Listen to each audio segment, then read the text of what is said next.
Interest rates are actually my least favorite part of this business. I wish I could just lend to you at 0% or that all lenders offered the same rate, so you can just focus on working with the most competent team that'll provide you the best experience.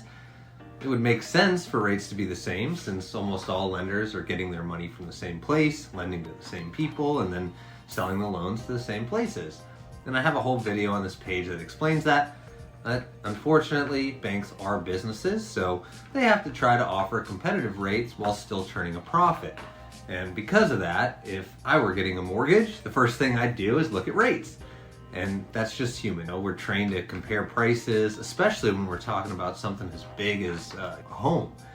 And that's actually one of the reasons that we moved back to being a broker. It lets me shop your loan across multiple lenders instead of being stuck with just one option.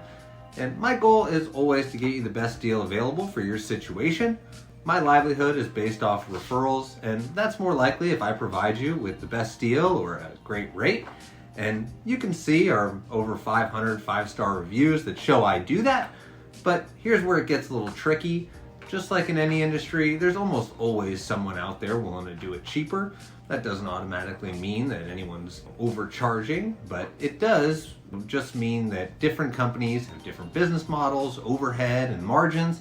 And like I mentioned, banks are businesses, so they need to make a profit, but they also need to stay competitive because everyone is looking to get the lowest mortgage payment possible. And if a client brings them a written offer from another lender, then they'll often sharpen their pencil so they don't lose the deal completely. And that's kind of normal. Just like if your boss said they were going to replace you with somebody that would work for $50 less a month, you'd probably take a pay cut as opposed to losing your income entirely. And the problem is that a lot of advertised rates are just that, advertisements.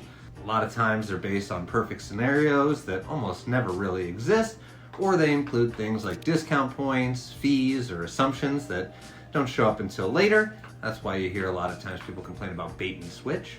But sometimes it's not even intentional.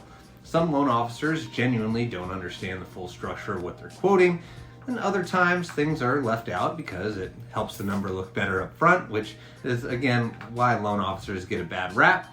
There is a lot of shadiness in this business, and here's the part that most people don't realize.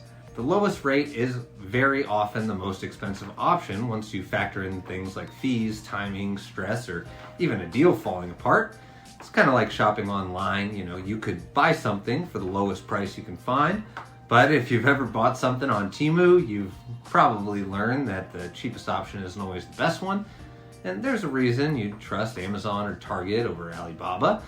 And I've structured my compensation and chosen to broker loans so that I can give you a strong competitive deal while also making sure the process is smooth, I can be transparent, and make sure everything works out. But I'd rather make a little less than lose you as a client, because almost always when we compare side by side, we're already right where we need to be, and oftentimes even better than that. And if we're not, I'll tell you that. I'd rather you trust me than feel sold. So yeah, absolutely shop. I want you to be confident that you're getting a good deal. Just bring me what you're seeing and I'll help you make sense of it all. My job's not to win on rate alone. I do want to make sure you end up with the best overall outcome and really feel confident about it long after you close.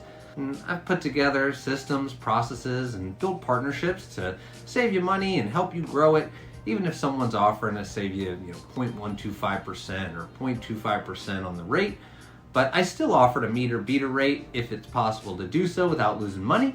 With that said, you can buy a car and save on the warranty, but ultimately it might cost you a lot more in the long run when you start paying for maintenance and repairs. But if you've got any questions or if I could help with anything, just say the word.